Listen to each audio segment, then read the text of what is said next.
o nosso assunto de hoje, gente, é o mandamento maior. O mandamento maior. Eu gostaria eu estava explicando por que o mandamento maior, né? Por que o mandamento maior? Né? Onde é que surgiu o mandamento maior? Por que o mandamento maior? Qual é o mandamento maior da lei de Deus? Então, como é que surgiu essa questão do mandamento maior? Lá na Palestina, no tempo de Jesus, né? Então, vocês sabem que Jesus começou o apostolado dele do ano 30 ao ano 33, né? Tá certo? E ele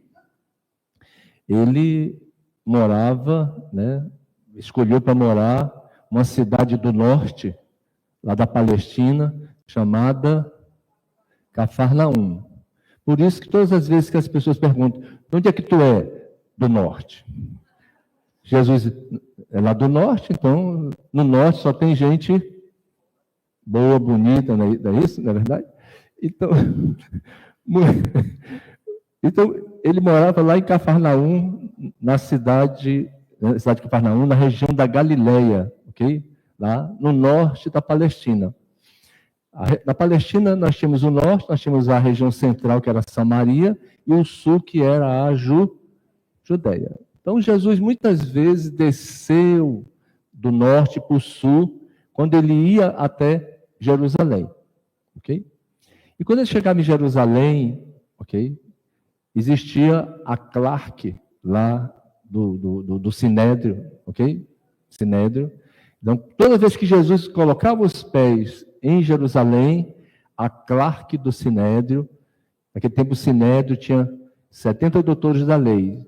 Eles achavam que Jesus dizia coisas que não estavam de acordo com a Torá, de acordo com a lei de Deus. E se eles provassem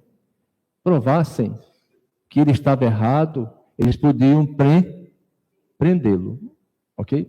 Então aconteceu uma cena que ele estava em Jerusalém, e naquela época lá de Jerusalém existiam duas classes sociais dominantes. Classes sociais dominantes é quando tem muito poder e tem muito dinheiro, né? A pessoa acha que é dominante, né? Mas só tem dinheiro, tá? Mas, ok? Elas eram a classe que se achavam, né? Classe A, que eram os saduceus e os fariseus. Viviam brigando um com o outro, entendeu?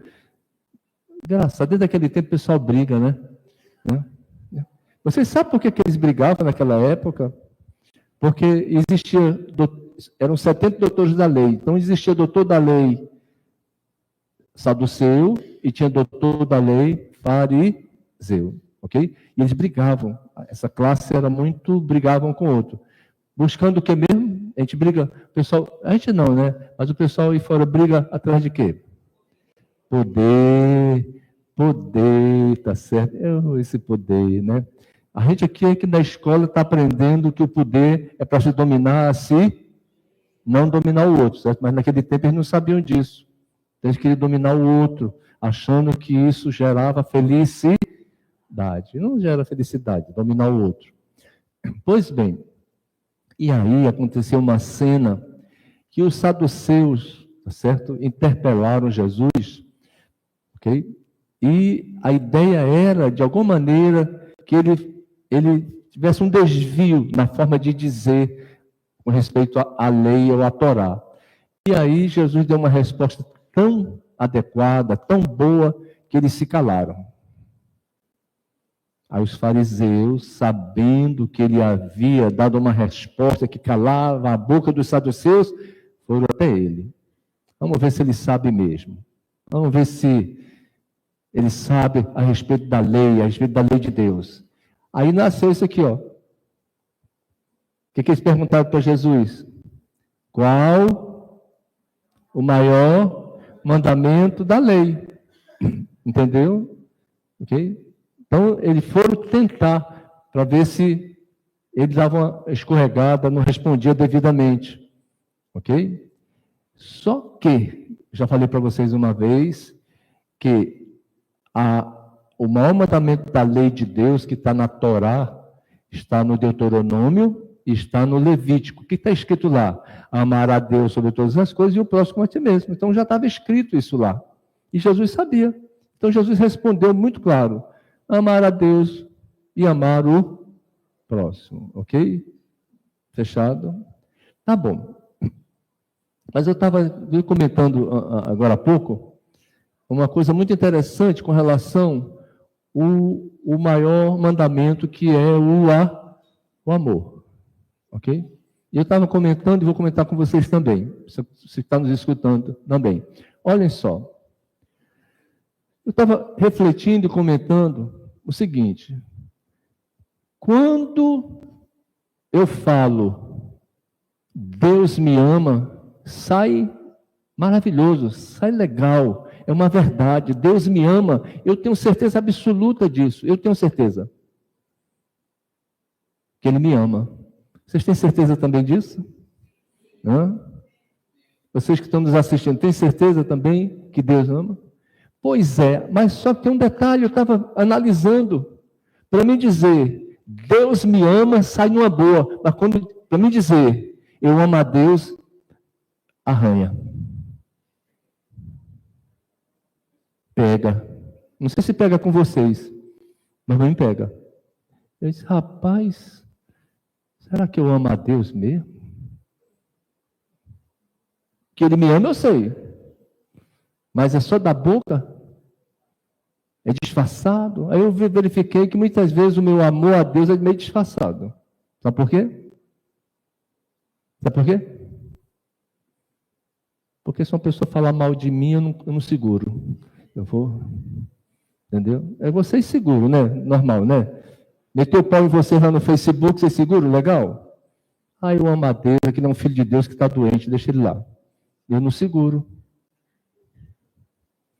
Não seguro legal. Aí eu comecei, rapaz, então esse negócio de eu amar a Deus está meio rachado. Porque eu sei que Ele me ama, mas meu amor por Ele é marromeno. Aí eu descobri isso, descobri hoje isso. E eu pensava que eu amava Ele, legal. Depois eu fui verificar que era mais disfarce do que amor. Porque uma vez eu fui contrariado, eu fui para cima também, olha. Então, que a pessoa não pense igual a mim, eu já fui para cima dele. Então, eu já verifiquei. Falou mal de mim, eu perco o amor a Deus. Fui contrariado, eu perco o amor a Deus. Fui colocado de lado. Menino, olha, aí o amor a Deus deixa de existir. Foi rejeitado. Olha, como é que pode isso? Aí pegou, sabe? Eu nossa, que assunto danado esse. Okay? Aí eu descobri algumas verdades na minha vida. Por quê? Porque o amor a Deus, o que é mesmo? É quando eu faço a realidade, eu faço a vontade de Deus. Eu vou trazer uma imagem para vocês, para a gente caminhar a questão do mandamento maior, ok? Que é o amor, que está dentro da gente, que cabe a gente desenvolver. Então, o que eu pedi, né? Eu pedi que Jesus, segundo o benfeitor Humberto de Campos, no livro Boa Nova, quando Jesus saiu do deserto, naquele momento onde aquela simbologia da tentação, né? Porque o amor não é tentado. Aquilo é um símbolo, tudo bem? Ok? Aquilo é um símbolo. O Satanás, tá certo? É uma representação de nossas dificuldades emocionais, né? Nossas imperfeições morais, né? Ok? Então, Jesus jamais foi tentado. Mas ele saindo do deserto, que estava com Batista, ele passou por Jerusalém. Aí eu mandei botar o templo de Jerusalém aqui, ó. Ok? Então ele estava ali, olhando o templo, né? Ele ia para Cafarnaum. Então ele estava começando o apostolado dele, ia lá para Cafarnaum. E aí aconteceu uma cena, segundo Humberto de Campos, lá em Jerusalém, quando Jesus estava indo, né, para Cafarnaum, ele passou, ok, em Jerusalém primeiro, ok, e ficou ali sentado. em frente ao templo. Aí apareceram alguns sacerdotes, doutores da lei, né? E um deles, chamado Hanã, chamou a atenção de Jesus, ou seja, Jesus chamou a atenção dele, pelo jeito dele, pela simplicidade dele, pela beleza dele, com certeza, né? Ok? Porque ele, todos vocês sabem que Jesus adquiriu a condição de Cristo. Por que Cristo, Tarcísio? Porque esse aqui sim ama a Deus. Ele amava a Deus, porque ele fazia a vontade de Deus a cada instante, a cada momento. Então, ele estava lá olhando o templo, né? Aí chegou um sumo sacerdote chamado Hanã e fez a seguinte pergunta: Galileu, certo? Que fazes na cidade? Que fazes em Jerusalém, Galileu? Ok? Vocês sabem que os judeus que moravam naquela época na Judéia e em Jerusalém, eles se consideravam melhores do que os da Galileia, porque eles diziam que na Galileia só tinha pescador. Okay? E o da Samaria também, eles nem gostavam de samaritano. Ok? Não falavam o samaritano, que eram os judeus da Samaria, né? Eles se achavam melhores, né? O que fazem na cidade? Passo por Jerusalém buscando a fundação do reino de Deus. Olha, dizer isso para um sacerdote, tá certo? Passo por Jerusalém buscando a fundação do reino de Deus. O objetivo dele era fundar a religião cristianismo? Não, gente. A função dele era o reino de Deus. Passo por Jerusalém buscando a fundação do reino de Deus. Esse é o grande objetivo de Jesus, até hoje. Fundar o reino de Deus. Ok? Tudo bem? Fechado? Então, bora lá. Aí vamos para o diálogo, o restante do diálogo. Reino de Deus? O que pensas tu venha a ser isso? Aí Jesus respondeu: esse reino é a obra divina. Então, peraí. Então, o grande objetivo de Jesus, o grande objetivo do Evangelho, ele é uma ferramenta para construir no nosso coração o reino de Deus. É uma construção em nós. A igreja verdadeira e permanente tem que estar dentro de nós com valores eternos. O amor é um valor eterno?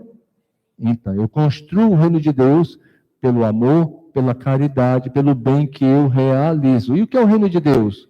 O reino de Deus é aquela condição, tá certo? Okay? Porque, segundo Mateus, o reino de Deus está dentro de nós. Então, ele quer produzir, tá certo? Ele quer ampliar o amor que está dentro de você. Ele quer ampliar suas virtudes. O Evangelho tem esse objetivo. Porque se ampliar suas virtudes, ok? A partir das suas inteligências que você tem, principalmente a inteligência emocional, né? Okay? Que a gente usa todo dia de forma positiva, né? Então, o reino de Deus é quando você consegue o que ele conseguiu. Fazer uma comunhão com Deus constante. Todos nós temos uma comunhão com Deus constante? Ele tem conosco. E nós com ele temos? Não. Tem dia que a gente não está em comunhão. Tem dia que a gente está meio difícil. Tudo bem? Ok? Então, o reino de Deus é esse estado de plenitude onde a pessoa tem gerenciamento sobre ela mesma. O reino de Deus é esse poder, essa motivação maravilhosa de saborear a vida em qualquer situação. O reino de Deus é você se acreditar capacitado de enfrentar suas dificuldades, seja elas quais forem. Esse é o reino de Deus. O reino de Deus é você saber que você tem poder dentro de você, e se você levantar de manhã angustiado, você pode transformar isso. Isso é o reino de Deus. É botar em movimento suas forças, suas virtudes, né? Aonde? No coração dos homens, né? Aí ele perguntou, olha o que ele perguntou. Obra divina em tuas mãos? Sacerdote, replicou Jesus com energia serena. Nenhum mármore existe mais puro e mais formoso do que o do sentimento, e nenhum cinzel é superior ao da boa vontade. Então, na verdade, é a construção, tá certo? Pelas nossas emoções e sentimentos, no próprio coração, uma condição emocional, uma condição sentimental, uma condição, enfim, de plenitude. Né? Então, esse é o reino de Deus. Por isso que Jesus, naquela parábola da pérola, o reino de Deus, e olha que Jesus falou mais de 30 parábolas com relação a isso, ó, o reino de Deus. O reino de Deus. O reino de Deus é semelhante a uma pérola. A pérola, quando ela nasce na concha, né? Ela nasce por um processo de atrito. Aí nasce a pérola, ok? Um atrito, ok? E aí ela começa a se formar. Então, olha que maravilha. O reino de Deus vai começar a surgir em nós como uma pérola maravilhosa que vai brilhar a luz do sol a partir dos atritos. Dos atritos. Vocês têm atrito todo dia, sim ou não? E todo dia vocês estão atritando com vocês. Nossa, não sei por que eu estou assim hoje. Mano, aquela fulana pegou pesado. Olha que negócio que olha que está falando ali na televisão, abestado. É só atrito. Só atrito. Agora, por favor, responde de acordo com a vontade de Deus. Tá certo? Alguém já falou mal de vocês alguma vez? Atrito. Ou porque a oportunidade de criar minha pérola. Está falando mal de mim. Lá no grupo. Já mandar um Pai Nosso para ela no grupo. Pronto. Tudo bem?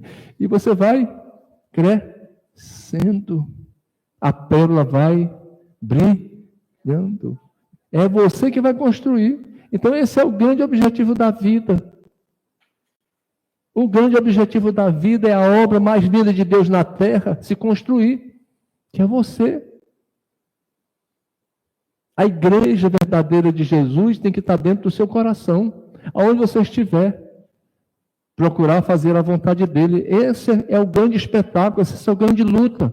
E toda hora você tem motivo para isso. No trânsito, tem ou não tem?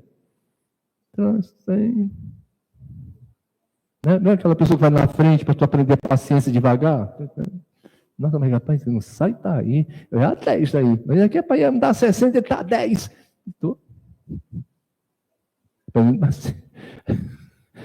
Isso é muito... Gente, isso não é legal? Isso é muito bom, isso puxa, encolhe, vai para colar, cai, levanta, vai, que não vai. É a construção do reino de Deus, pelos atritos que tu tem. Dentro de casa a gente tem atrito? Monte. Um monte. Nossa, dia de fazer pérola, minha pérola, dia de brilhar. Como é que está teu dia hoje? Com a pérola brilhando, haja atrito. E no final do mês, quando o dinheiro fica menor, aí que tem que atrito. Tem que comprar isso. Não, hoje não pode, deixar para outro mês. Aí começa. Então, o grande objetivo do mestre querido é construir dentro de você o reino de Deus. Estamos aqui para isso. Vimos aqui nos refazer, nos renovar, mas precisamos construir essa pérola maravilhosa, que é o reino de Deus dentro de você, que significa você em comunhão com Deus. E aí a gente repete o que o benfeitor Emmanuel disse: felicidade, eu quero felicidade. Se construa a si mesmo para uma comunhão com Deus. Esse é o objetivo da vida, esse é o sentido da vida, esse é o melhor negócio do universo, é os negócios de Deus. Construir-se com valores eternos. Estamos aqui para isso, a fim de ter um pouco mais de autonomia, gerenciando nossas inteligências, a fim de que a gente possa ter uma vida melhor, com mais qualidade. Então, o mandamento maior, tá certo? É uma proposta de construção do amor em você, que está em você. Nada vem de fora, tudo vem de dentro. Estamos entendidos?